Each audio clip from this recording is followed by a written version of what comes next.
ఉప ఎన్నికలు జరుగుతున్నటువంటి నేపథ్యంలో చంద్రబాబు నాయుడు గారు పూర్తి స్థాయిలో రెడ్ బుక్ రాజ్యాంగాన్ని అమలు చేస్తూ ఉన్నారు. ఒకవైపు అధికారాన్ని అడ్డంగా పెట్టుకొని మరొక వైపు పోలీసులతో అరాచకాన్ని సృష్టిస్తూ ఉన్నారు. టీడీపీ నాయకులకి డబ్బు పదవి ఆశ చూపిస్తూ వైఎస్ఆర్ కాంగ్రెస్ పార్టీ నాయకులపైన కార్యకర్తలపైన రెచ్చగొడతా ఉన్నారు.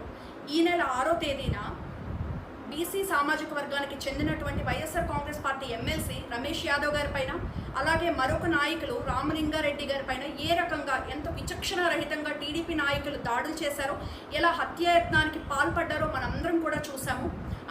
ఇదంతా కూడా పోలీసుల కళ్ళ ముందే జరుగుతున్నా సరే ఉద్దేశపూర్వకంగా ప్రేక్షకుల పాత్ర పోషించారు తప్ప ఎటువంటి యాక్షన్ కూడా తీసుకోలేదు పోలీసులు.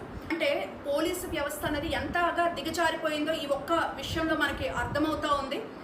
ఒకవైపు పోలీసులు అక్రమ కేసులు పెడుతూ అక్రమ అరెస్టులు చేస్తూ వందల మంది వైఎస్ఆర్ కాంగ్రెస్ పార్టీ కార్యకర్తల్ని నాయకుల్ని బైండ్ ఓవర్ చేస్తూ ఉన్నారు. మరొక వైపు టీడీపీ నాయకులు ఏ రకంగా దాడులు చేస్తూ హత్యాయత్నాలకి పాల్పడుతున్నారో మనం చూస్తున్నాము.